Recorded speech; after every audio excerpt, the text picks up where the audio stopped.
All right, so we are here with Mr. Michael Hancock. Michael, let me give you a quick intro. I don't know you. We're not having freaking chicken and dumplings together on Saturdays. We're not barbecuing together yet. However, I want everybody to understand who watches this. So Michael has been coming across my TikTok feed for a few weeks now. Why? I have no freaking clue why. Because Michael has nothing to do with insurance or finance. We have some similar background. Those of you that know me know that I was born and raised in auto repair and had some shops, and that's along the lines of what Michael does. But I wanted to bring Michael on. I reached out because he has an incredible story and he's doing some incredible things. I was hoping he would share it with y'all. I feel like there's just a lot of heartache, not in insurance and finance, just in business. I don't know if you noticed, but the world's fucking crazy right now. And pardon the plain English, but it is crazy right now. And there's so many budding entrepreneurs, business owners, and so many business owners that aren't budding. They've been at it for 20 years that are just in their crap right now. And Michael, I think you got a message that would just help so many people, even though you've only been at this for a few weeks. And my hope is that, you'll take that mindset mentality you still have and hold on to it, because you're always just one shovel full of dirt away from, then pot of gold, but you got to keep shoveling dirt. So again, I know I don't know all the facts about you to introduce you or anything. Would you mind taking just a quick minute? And for the folks that watch this, let them know who you are, where you're from, what you do. You don't have to give them your address. We don't want creepers out there chasing you down, but I definitely want folks to know who you are, what you're about, and what part of the world you're in and some of that stuff. Yeah. So I'm Michael Hancock. I'm from the North Georgia area, specifically Cumming, Georgia. Small little town. A lot of people know the Dawsonville area because that's where NASCAR originated. A little bit of my background, unfortunately, back in high school, was a troubled kid and got kicked out, so it was time for me to go to work. I was fortunate enough to where my bus driver at the time said, well, if you're not going to school, you better get a job, and gave me a job in his weld shop. And that's kind of where I started. Decided to pick up welding as a primary career and have done that for 15 or so years now. But my true passion has always been motorcycles, cars, anything with an engine, really. My dad was a mechanic. My brother's a mechanic. And I've worked in numerous shops, mostly in the powersports industry, performance side-by-sides, things like that. But to just elaborate on what I'm trying to do here, I was recently let go from my job. And I kind of decided that I can either continue spending my time building somebody else's dream, or I could just go all in on my own. And to kind of give a little bit of context on that, I don't have a 401k. I don't have a savings account, none of that. I live paycheck to paycheck. And it's tough, I don't know what the next day holds every day. I just get up in the morning and I go. And that's kind of the thing about it, is I could sit at home and, be like, man, I don't have a job anymore. I'm broke. What am I going to do now? But instead I choose to, even if I don't have anywhere to go, I just get up and I go somewhere. And I'm always on my phone, always on my computer, just looking for that next thing to just move the needle, even if it's a little bit. For example, my company that I'm trying to start is a mobile mechanic and fleet management service. But today I went and helped somebody move, not because, it doesn't pertain anything to what I'm doing, but I know I can go and help that person. And they might have a friend that says, hey, well, I need a car worked on. But the moral of the story is, for me, really, whenever motivation runs out, it's determination. And most of that is based off of my why. Why do I do the things that I do? My why is my family, my wife and kids. They depend on me, and I know that I have a job to do.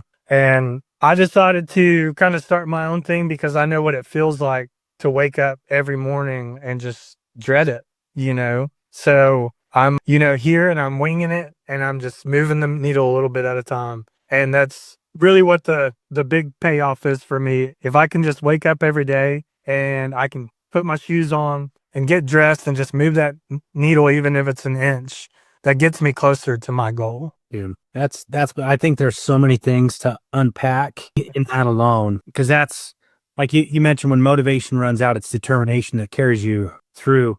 Like what happened in your life? Who hit you? Who hurt you? Like what kind of shit went down where it was like, okay, I can't rely on feeling good about a thing to do a thing. I got to rely on the conscious decision to just get up and do it anyways. Yeah. We're about that a little bit.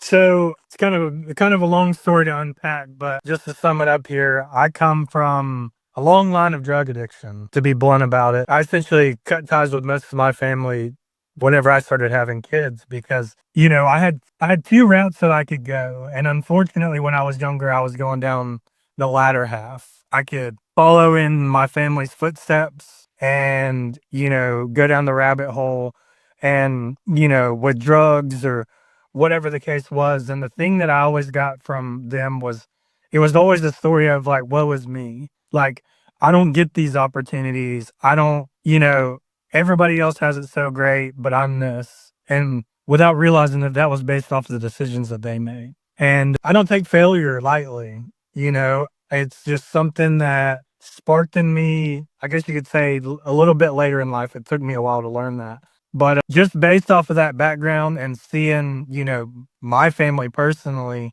you know, dying in prison and in and out of rehabs and this and that and, whatever the case was, I just personally in me decided that I was going to be the person or I am going to be the person to break that cycle, for my children and their children and all the ones down the line.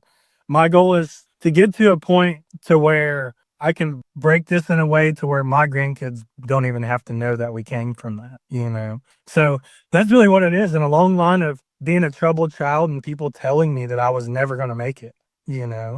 So I don't know if it's that I have a point to prove. I like to say that it's that I don't. But in the end, also at the same deal, I have a point to prove to myself, just that I can be somebody and I can accomplish something. Dude, so when was it? It was, I don't know, maybe a week or so ago. One of those TikTok videos that came across my feed was from you. And I'd kind of seen a few that was like, hey, I'm doing this. I'm going at it. Not a whole lot going on today, but I'm going to stick it out. And then you had this one day. And I don't remember exactly what the video was, but I'm sure like the one I'm talking about. You were just like, man, this isn't working. I'm thinking about packing it in. I think I'm going to start looking for jobs. And I'm not going to totally give up, but I'm going to go get a job maybe while I build this. And literally the very next day you were like, well, instead of getting a job, I'm just going to expand my services. And if I need to do this for money, cool. If I need to do that, cool. And then like you say, the whole time I'm marketing the thing I want to do for money, but I'm just going to get the money. What was going through your mind?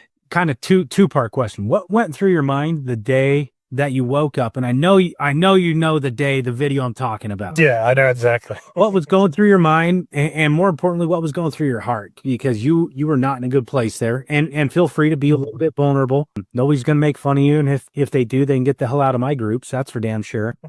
But then also, I'd like to know the next day, because within 24 hours, you came back with a conviction, a little bit of a fresh mindset that was like, okay, I got to make a tweak. I got to make an adjustment to my original plans, but I don't have to give up on this thing altogether. Would you mind talking about that day that was so shitty that you put that out there in the world, and then the following day where it was like, no, here's the adjustment I'm going to make, and I'm going to run with it? Yeah.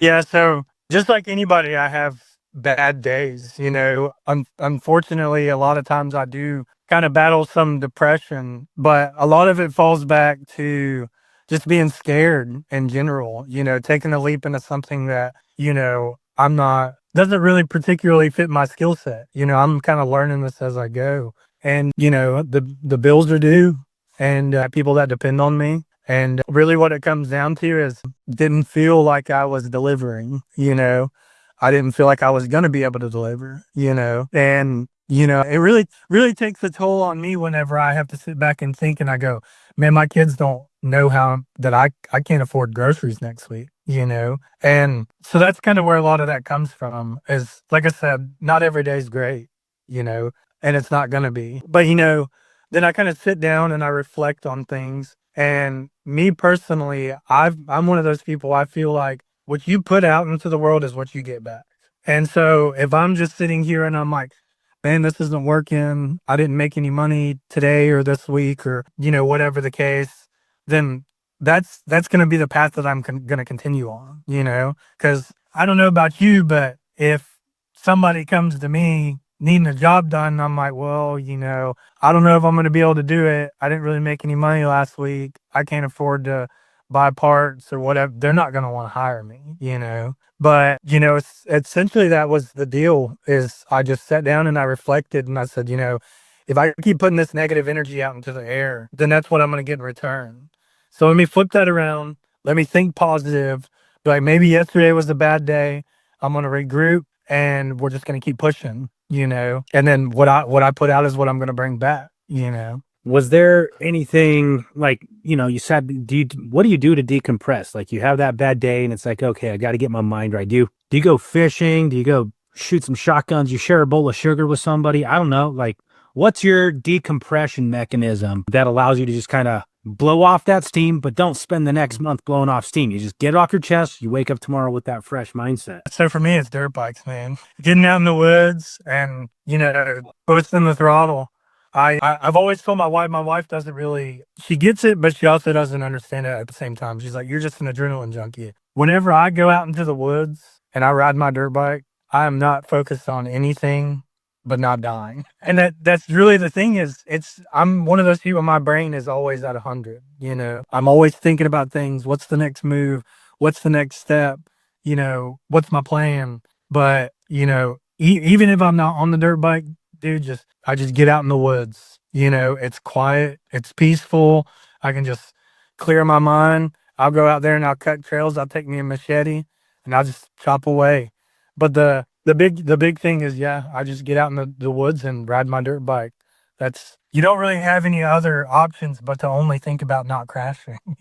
Dude, I love that. I identify because that's what we kind of talked about that the other day on the phone when we were setting this up. Yeah. That's my thing too. I love getting out in the woods, out in the mountains, and just letting on the dirt bike. And don't let your wife give you too much crap either, right? Because at the end of the day, it's some of that edginess that has her hot to trot for you. So I'm just saying, Yeah. like my wife. Well, trust me, whenever we first met, I was definitely the bad boy type, but Dude, just a cigarette in your ear and the rest of the pack rolled up in your shirt sleeve, you little hard ass. yeah. A little bit different, but close, yeah. Hey, you know, we try.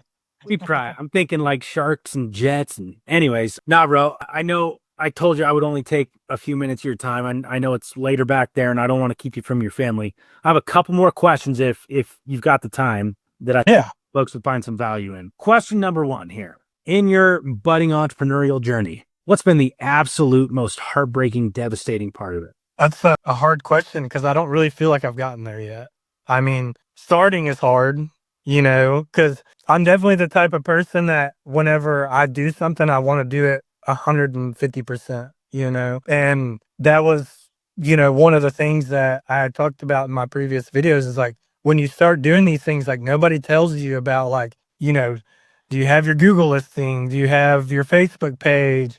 You know, do you have, you know, easy ways for people to book your service, your website? You know, I can't tell you how many hours inside my shop just because setting all this stuff up just because I want to portray what I really am, and that's a professional service, you know. I guess I could say one of the biggest heartbreaks in it so far has just been the fact that just because you open the doors doesn't mean that people are going to come. You know, I didn't have a short time, and contrary to a lot of the belief in my videos, I didn't ever think that I was just going to, you know, quit or get fired from my job and then in 2 weeks start a successful business. And that's one of the things why I get out there every day and just try to put out business cards. I'm not against knocking doors. I made a logo myself and stuck it to the side of my truck, you know, because I'm starting to realize that just because I got my business listed on Google doesn't mean people are going to call, you know. Yeah. So that's been one of the biggest things that I've faced so far. That can be heartbreaking. So my next question, on the flip side of that, what's been the most vindicating, like it's like the absolute best part of it? Because it's been hard, make no mistake, but there was any one thing you could pick and it's like, man, that one thing alone has made it all worth it so far. What would that thing be? I can use a specific example that like just happened this week. An elderly lady called me saying that the heater core in her car was bad. She hasn't been able to go anywhere for months. And I told her, she wanted to know how much it was to change the heater core. And I'm like, you know, it's pretty expensive job. And I said, why don't you let me come over there and diagnose it before we jump right into that? Went over there, looked around. I did a pressure test on the cooling system. everything checked out good. Did a little bit more digging. The car smelled like mildew. It didn't smell like coolant, you know. Popped the glove box open, looked behind the glove box. There's a cabin filter back there. Somebody had pulled the cabin filter out and left the door open. Well, the airflow into the car comes from the windshield cowl. And if you leave that door open, it's a sealed door, water will come in. And I told her, I was like, that seems to be your problem right here. Like, there's clear signs that this is where the water's coming in. And whenever I finished it up, she said, what do I owe you? And I was like, pay me what you can give me, you know? She handed me $80 and she said, are you sure that's enough? And I was like, that's more than fair. You know, I was here maybe 30 minutes or whatever. But the biggest thing for me was that, you know, could I sold her on the bigger job and made, you know, $1,500 or so? Yeah, I could have. She didn't know any better. But instead, for me, it was more satisfactory to get this lady back to our doctor's appointments. You know what I mean? She's on an oxygen machine and hasn't been able to leave the house for months. You know, I would rather provide that kind of service than to have gouged her the $2,500 or whatever it was going to be to replace the heater core that didn't need to be replaced. Dude, that's awesome. That's a cool story, man. You know, if you had one last message, like, God forbid, but we get off this call and you're like, holy crap, I'm a little bit nervous because this is my first time doing a podcast or recorded, and you step out of your truck to blow a little steam, you raise your hands in the air, and bam, some Georgia lightning strikes you in the face. You're dead. You had this one last chance to share something. Maybe your kids get to watch this. Maybe for people going through what you're going through, get to watch this. What one thing would you want to leave with the world if this was your last chance to leave a quick message? Honestly, I mean, kind of what my whole TikTok is about, man. I mean, in my opinion, I feel like everybody has value that they can bring to either their own lives or to somebody else's. You know, I always tell people, I'm like, you may not think that you have something, a talent or a service that you can provide or anything, you just feel like there's no other way out. And there's always an option, you know. It's just a matter of, do you want to continue to take the safe route that makes you miserable, or do you want to just put it out there, you know what I mean, and push and grind every day? And like I said, when your motivation runs out, just keep that determination to build something for yourself. My biggest thing is just that there's always another option, you know, whether it's your life or your relationships or your job or whatever the case may be, you always have that option and you have a value that you can bring to your own life or to somebody else's. Dude, that is awesome. So, Michael, if folks want to get a hold of you, maybe we got some folks in Georgia or nearby that could use some services.